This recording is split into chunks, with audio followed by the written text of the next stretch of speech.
Hello everyone, welcome back to the Find Your Feet podcast, the podcast show dedicated to helping you live your best life. Welcome back to the show, everybody. Today, we're actually going to talk all about letting go to allow in the new, because I really feel like at this time of year, it's the perfect time to get really honest with yourself and understand what are you holding on to that maybe isn't yours, what are you holding on to that you've actually outgrown, and what can you let go of just to allow in new energetic space, allowing different frequencies, allowing more freedom. I think it's just perfect time. It is the perfect time. We can get so attached to the old. We can be like codependent with the old. Do you know what I mean? And it can be scary to let go of things that don't serve us anymore, because it means that we have to be a bit uncomfortable. But nothing changes if nothing changes, you know? Yeah, exactly. It's like that, always that fear of like, well, if I let go of this, then what's going to come? The unknown. But exactly, it's the only way we change.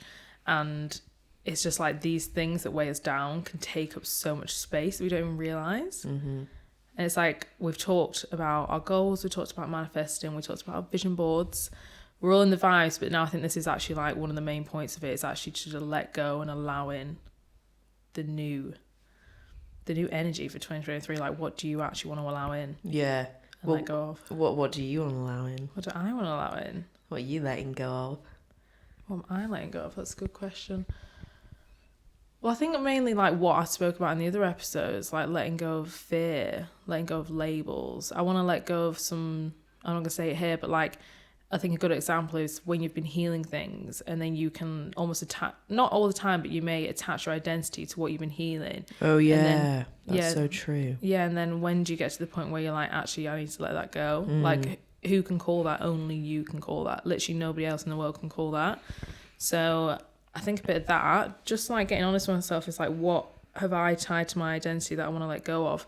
And we've got a journal exercise that we're going to do at the end, which I started doing the other day, but I'm going to do it more, which I think will be really helpful for everyone, because like, I mean, probably be easy to explain it later, but just even things growing up that I thought, oh, that's just who I am, but that's not actually aligned with my truth. It's not actually me. And it's like, maybe this is the year I let go of those things. Powerful, man. Yeah. Do you know what you want to let go of? Yeah, I want to let go of being a hesitator. Oh, yeah. And we mean that from, if you listen to our dating blind spot episodes when we all did the quiz about who we are. I'm a hesitator. I'm not actually very hesitant in life. No. I'm not. But in dating, I really am. So I'm letting go of that, and I'm stepping into the new version of me.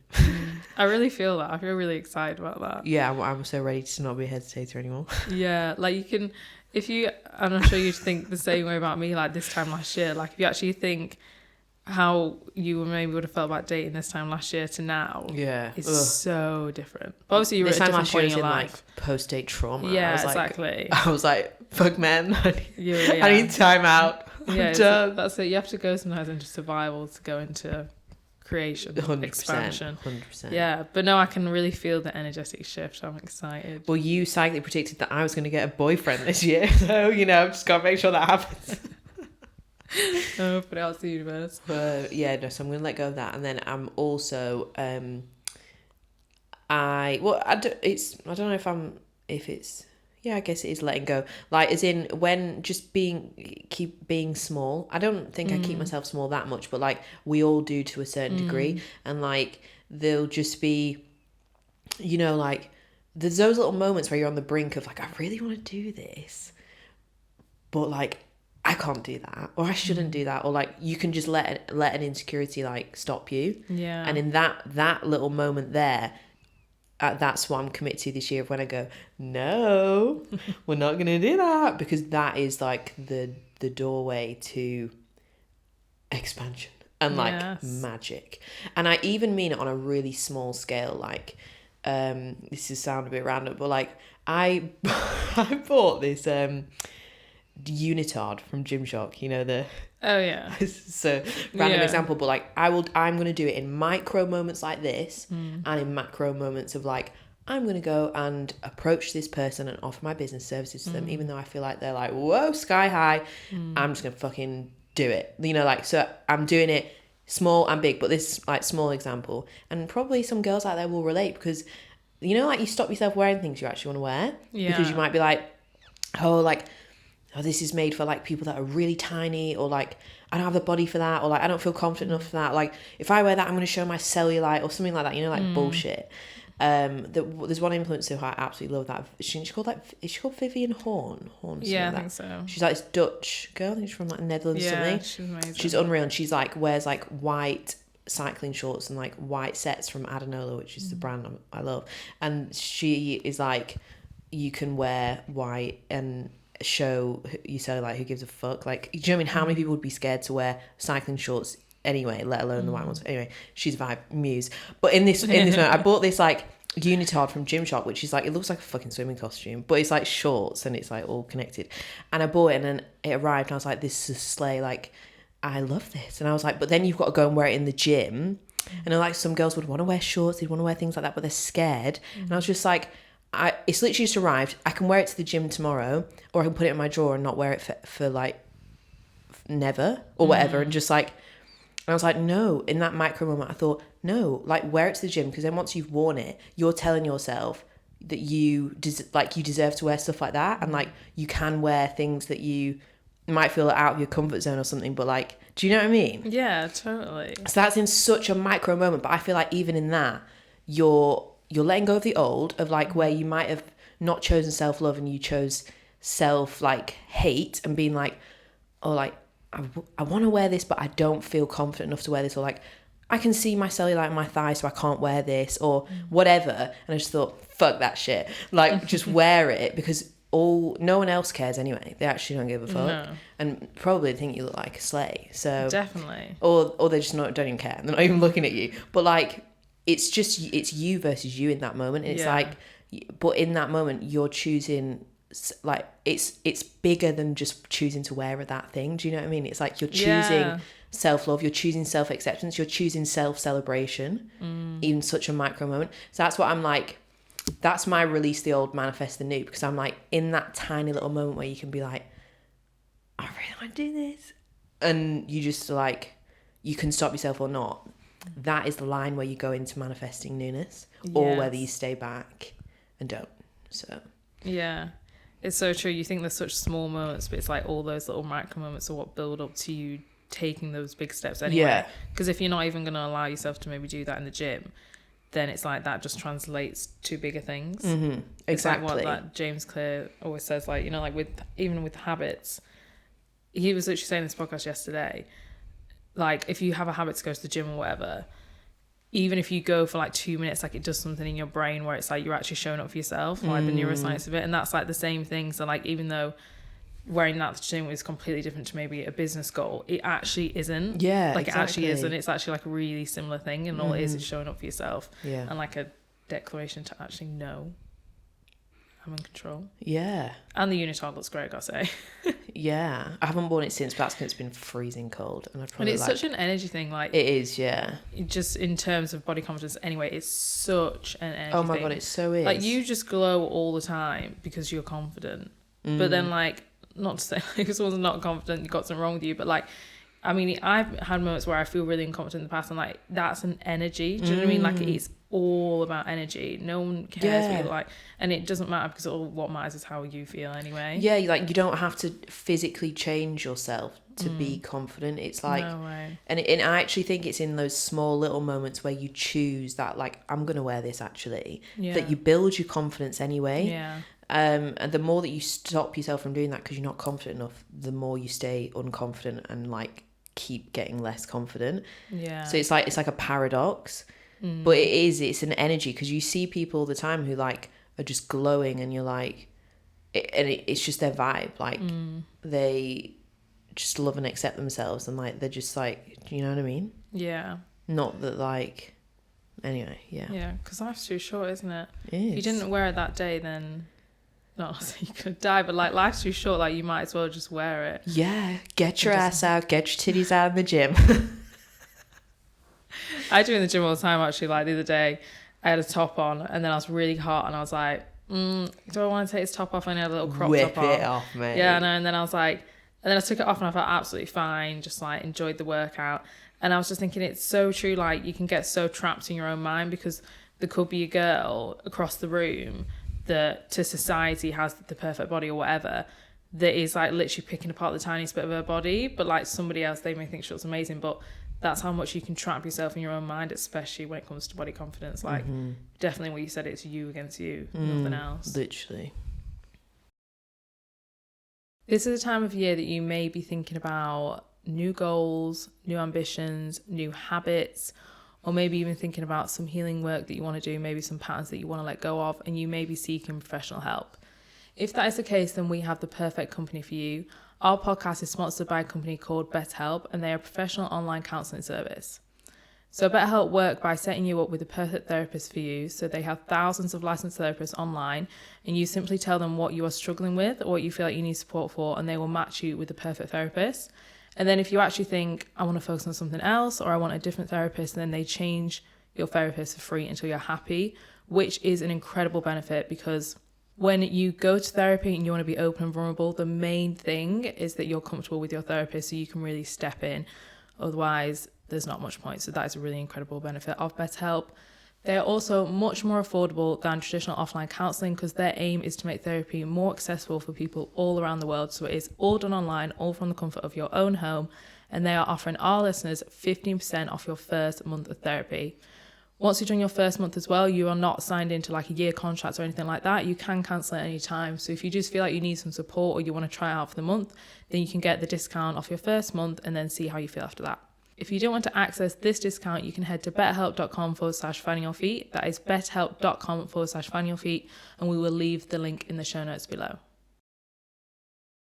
So an example that we really wanted to bring to you, because I think it really does represent like how powerful it is to let go, to allow in the new energy that you kind of want in your life.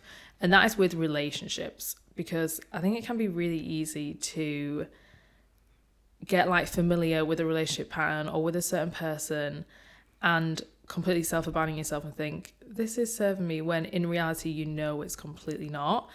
And the people we're speaking to right now are those people that like really want to see difference in 2023. Like they're actually just a bit bored, or they're sick of maybe relationship patterns. They feel like they always end up with the same person. They're always getting hurt in the same way.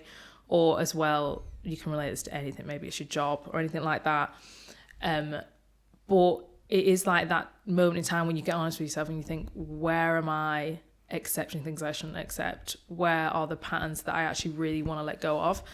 And in terms of like just actually letting go and saving space for those new things to come in, it's like in terms of relationships, like that time on your own and actually giving yourself that space to let go. Say it's like maybe a situationship, a relationship, something that is not serving you, you know it's an old relationship pattern and you want to welcome in something new. That time of allowing yourself to let that go and just having it as a blank space to focus on yourself is like so valuable. But I know it's super scary. Like it's so scary, especially if like you're used to just chatting to someone. Like I listened to a podcast yesterday with Kim K and she was on about relationships, and like I mean I just love Kim K, but like everything she was saying I was like just really just made me think. Like she was saying how she always has to be chatting and flirting with someone, like no matter what, even if she's single. But I was like, what actually is that? Like when you actually think about it, like, and don't get me wrong, I bloody love a flirt. Like if you're gonna be chatting to someone, I'm not saying that like go have fun, do what you want to do, but it's like if you know deep in your heart then that is not serving you and it's taking up your energy. That's the thing. It's like, where is this really draining your energy?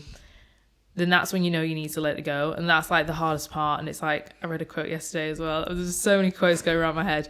It was like the moment where you're closest to letting something go is like the moment you will most hold on. I was like, that's so fucking true. Yeah. It's like you'll go kicking and screaming.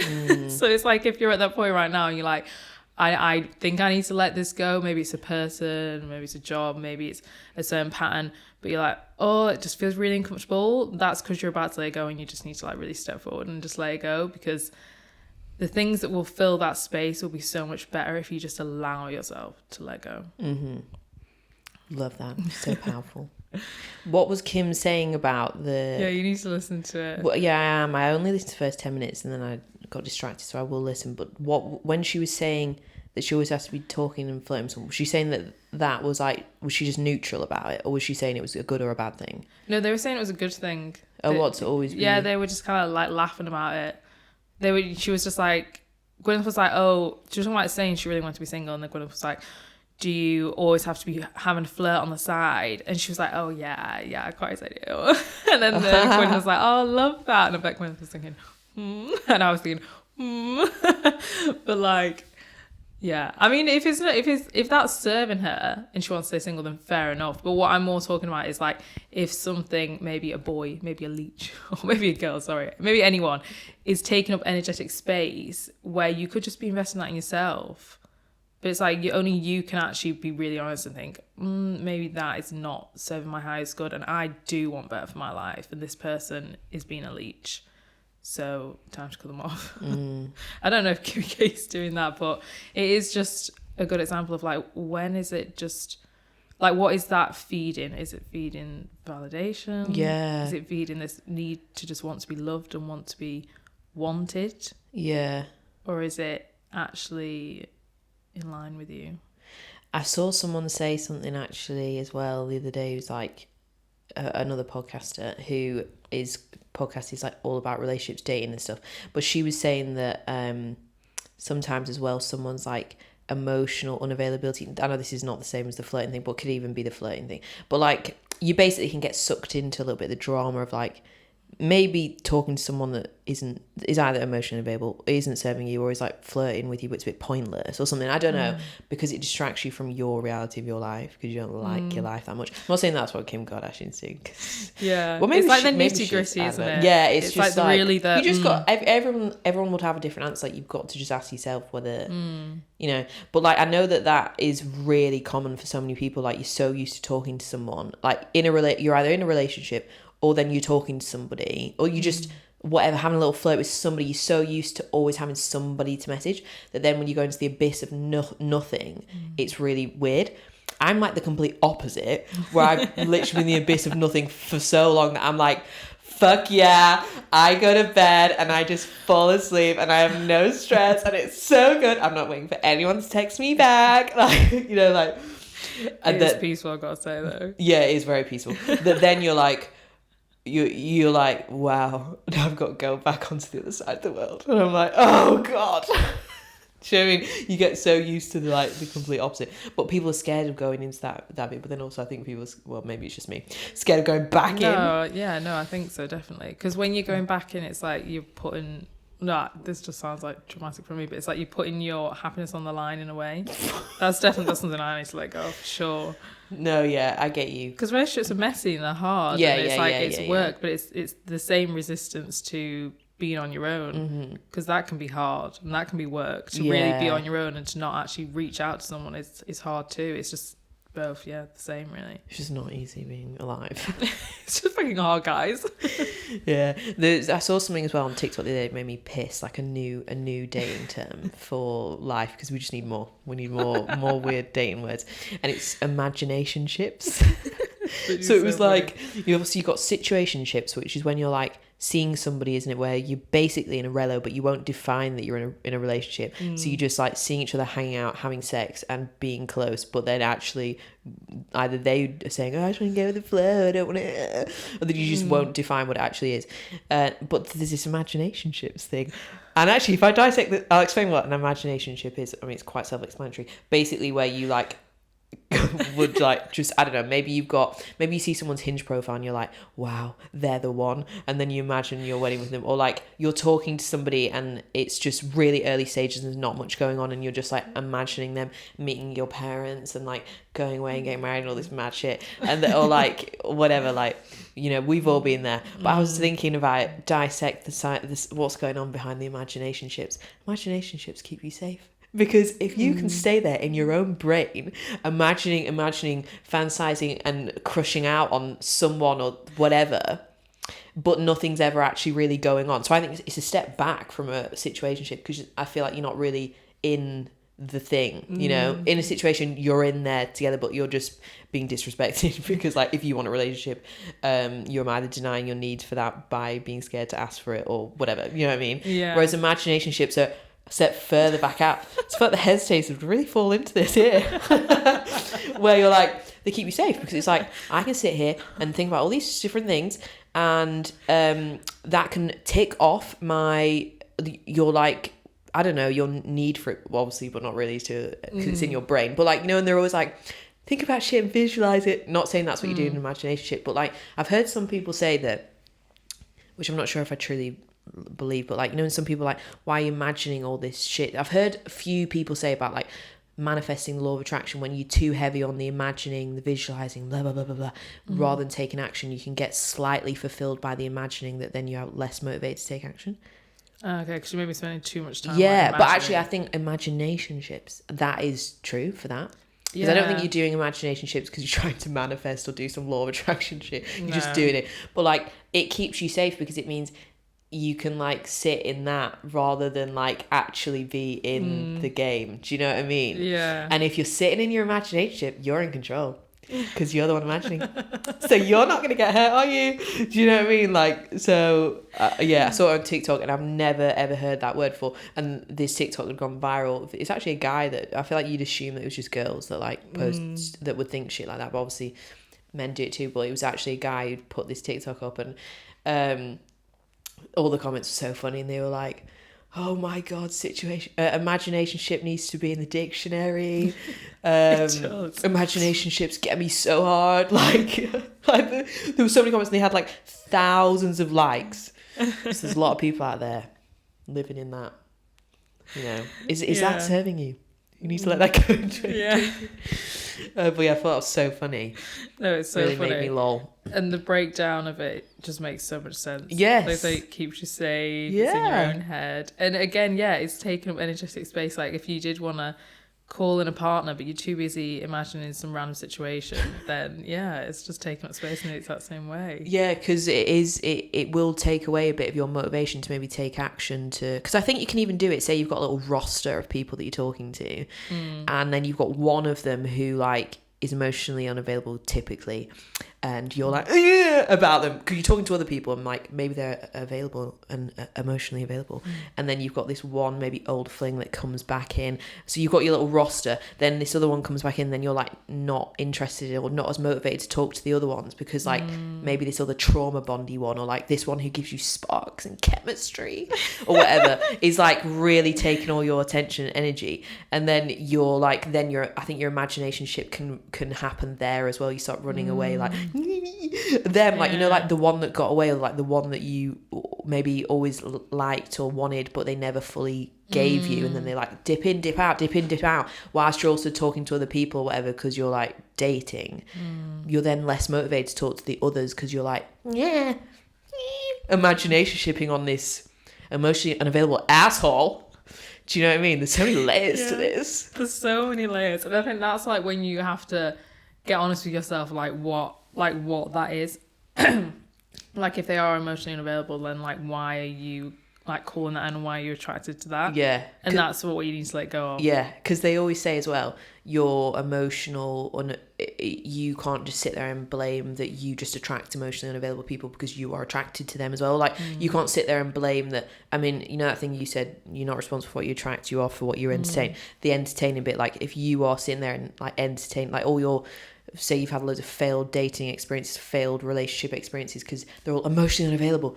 The people will say you're emotionally unavailable because you are meeting them there and facilitating that, like because you are as well. If you actually get down to the nitty gritty of what is going on here and dissect right in the back of your brain, it's safer to be emotionally unavailable, and that's why you're dating them. Because if you have to be vulnerable, if you have to be emotionally available and open, you risk heartbreak, hurt, rejection. But also it could be that you're acting from a wound and you're like, go for these emotionally unavailable people because then you're like, they are going to reject, they're going to not be there for me, and it's going to reconfirm that my wound around maybe that men can't show up or women can't show up for me or whatever it is true. It's very deep. How did we get here? It's very deep. It's very multi-layered. But no, I've even had that in my own experience, like that relationship a few years ago. Like he was pretty emotionally unavailable, but then when I think back to it, I was completely emotionally unavailable.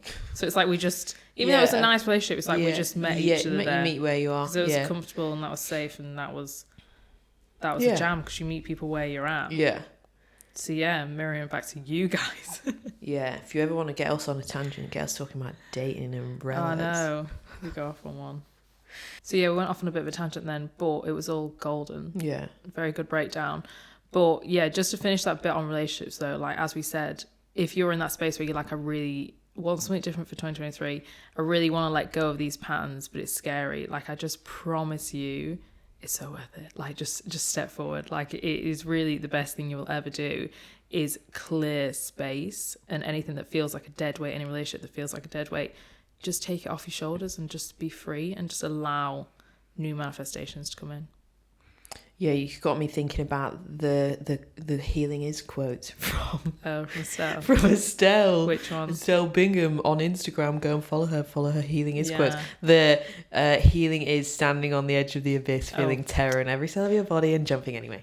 How many times have we said that? I don't even know if we said that on the pod though before. Me and you say it to each other all the time. I've read that so many times, so I've edited it, but no, I mean, it's the best quote ever, isn't it? Yeah, and that's what all that is. That's what this whole thing is about, really. Like, you to like releasing the old is scary. Like you said, you go kicking and screaming when you're most ready to actually let go of something.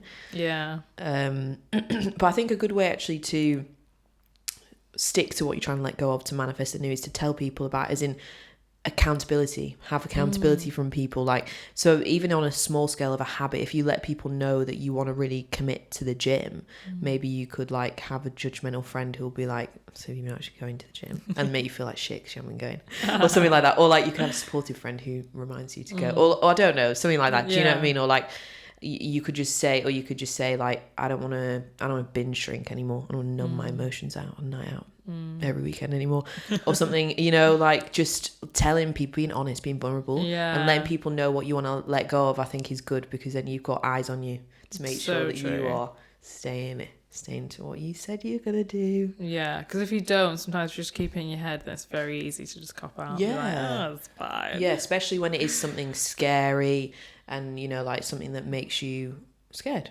to do. It can be good to have people around you that know that you're trying to do that, so they can be supportive and encouraging. Yeah, that's good too. And keep you accountable. Will you keep me accountable? I will. I was just thinking that. Well, now I know. I'm gonna be on you. But no, you actually are. You've set out your little scheme, haven't you? Yeah, but I'm not going to talk about that right now. But no, I'll be sure to.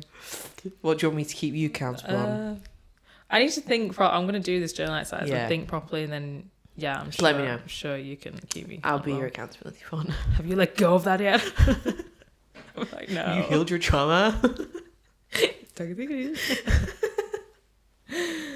So as we said at the start, another thing that is really powerful to let go of around the New Year time is to, again, get really honest with yourself about like what labels or beliefs you have told yourself that are like literally not aligned with your truth, and they've never quite sat right with you, but maybe you've just thought, this is who I am, this is who I've always been told I am, so I'm just going to stick with it. But maybe you got to this year and you thought, I'm ready to become a slightly different person, a better version of me, manifest new things, and like this label that I've given myself or that somebody else has given me is not mine, and it's literally not yours to carry, and you can just in that moment allow yourself to let it go. And like that is the healing each day, allowing yourself to let it go.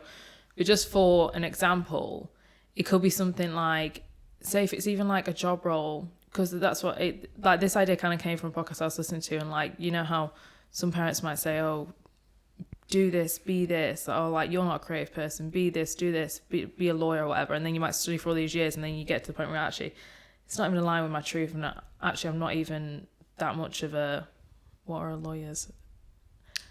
A lawyer? No, you know, like analytical, confrontational. What are they like? You're talking about, oh, you're a confrontational person, you should be a lawyer. Oh, right. And you get told that your whole life, and then you think, I don't even like confrontation. This is not me, guys. It's just an example. I don't even like confrontation. That's not even in line with my truth, and I actually really want to let that go. Or another example is maybe you have like an abusive parent, a narcissistic parent. Maybe they always told you were really hard work and you were too much, and you've literally walked around your whole life with this belief that I'm too much for people or I'm too hard to love. And like, that's not true at all. That's literally just came from a place of pain within them. And it's like, you can let that go. But only like you can understand what beliefs you're holding, you know, like getting really down to it. And just for another example, I'll give one of mine. I feel like growing up, I could be quite shy, and then it didn't happen that often, but some people would be like, oh, you're a bit boring. So then I got this like fear that I was boring, even though I know I'm not boring. You're so boring, so man. fun, guys. I mean, I feel like I've kind of let go of that, but like that's an example of like maybe me labeling myself as like a shy, boring person, which is not aligned with my truth at all. So it's like, how can I let go of that? I think that's a really common one, the boring thing. And over Christmas, I watched the show called, it's on BBC iPlayer, and it's called like The Mole, the Fox, and like the Flying Horse and the Boy, or something like that. And it's like a famous book that the guy wrote, and they've made it into the animation. It's only 30 minutes long, and like I know that all of our listeners would love it, so like everyone go and watch it. I'll link it in the show notes because I can't remember the actual proper name of it. But it's only 30 minutes long, and it's like dead emotional. Like I watched it on New Year's Day when I was probably a little bit tender. Like I didn't cry, but I was getting in my feels. And then my friend who's already watched it was crying. Oh, I'll definitely cry then. But it was so cute. There was this one bit in it where like, because it's all about like the friendship between the fox, the mole, all these things, and they're like, anyway, you have to just watch it. But like there's this one bit where the fox joins the crew of the Flying Horse, the Boy, and the Mole. They're all going to try and find the boy's home, like try and get him back home, and they're in like a big field and of snow.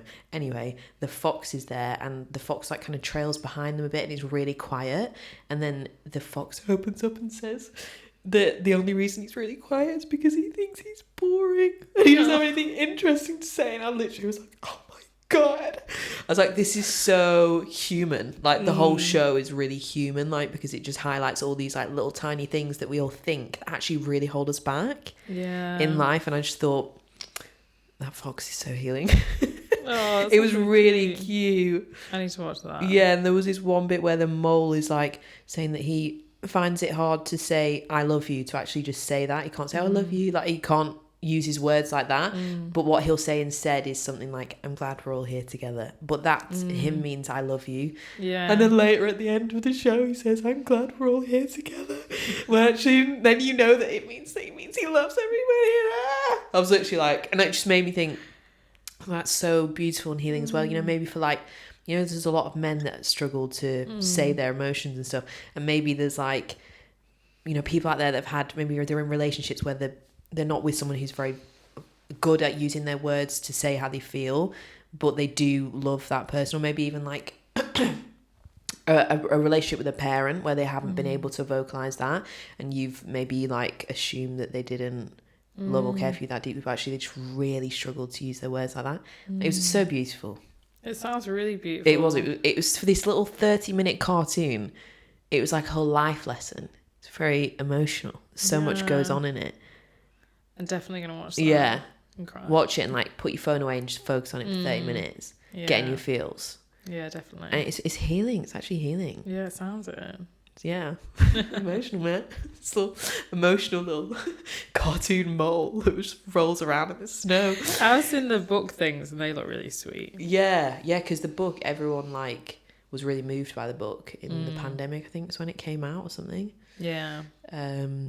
So yeah. Anyway, I've left it in the show notes for you all, so you can go watch it. Yeah, we'll go and watch it. But only if you live in the UK and you've got the BBC. Yeah. Otherwise, I'm sorry, I'm not sure what you can do. Have you got any examples? Something you've maybe been told like your whole life? Oh, yeah, definitely. Other than joining me in the boring club. Yeah, I always used to get told that I was really annoying and like Yeah, that's hyperactive. what I mean. That's like the opposite. Some people that might be loud or something might have been told, "Oh, you're too much, you're too annoying," or something like that, which is not true. It was always by like males that would tell me that, like, and you know, older siblings and that. You know, so like growing up, I always assumed it would be unsafe to act like that in front of men, but safe to do it in front of women because sorry, I'm not crying. My nose is like running. Because I was never received like that by women. So like, as in like mum or like friends were always like, yeah, fucking go, you crazy bitch, like do your weird shit that you do. Whereas men or the men I'd experienced at the time were like, will you shut up, you're so annoying. And I was like, God, yeah, I'm so annoying, aren't I?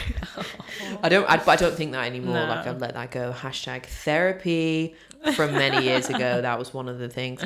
But like, yeah, 100%. I can't really think of anything else at this point in time. I'd have to dissect it into my brain. But that's definitely a big one from that I've had to let go of in the past. That was quite.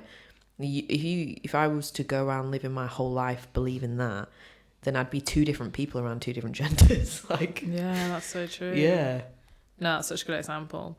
So if you guys are listening and you're thinking, what do I need to let go of? Like, I'm not quite sure.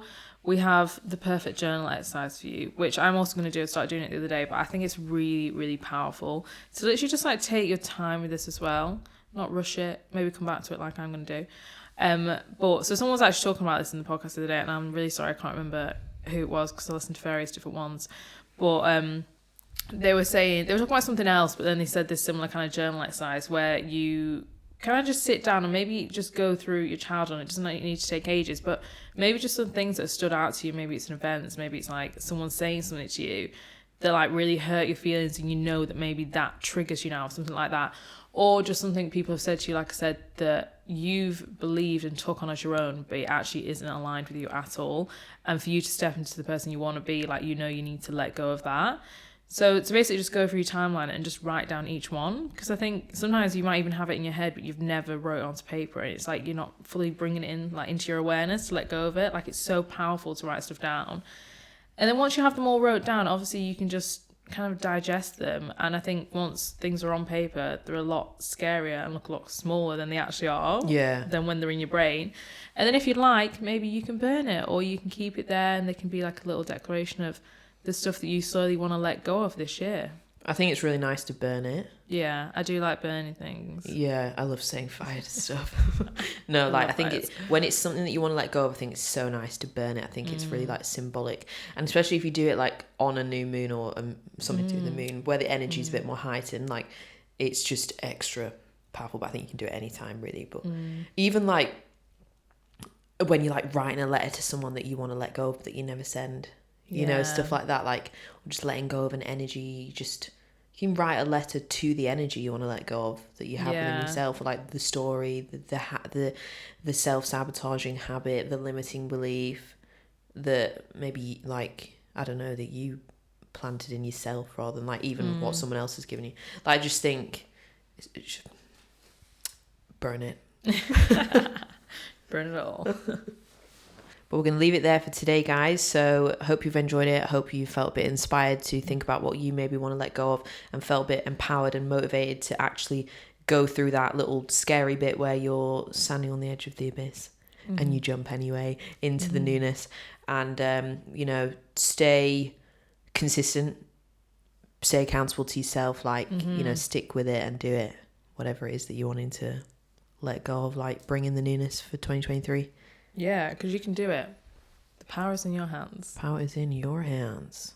If you enjoyed this episode as well, we'd love it if you could send it on to your friends, family, cats, dogs, anyone who will love this episode. And if you want to come watch us on YouTube or join us on TikTok, we're all there, or on Instagram as well. Finding Your Feet podcast. Thank you so much for listening, guys. We'll see you next Wednesday. Bye.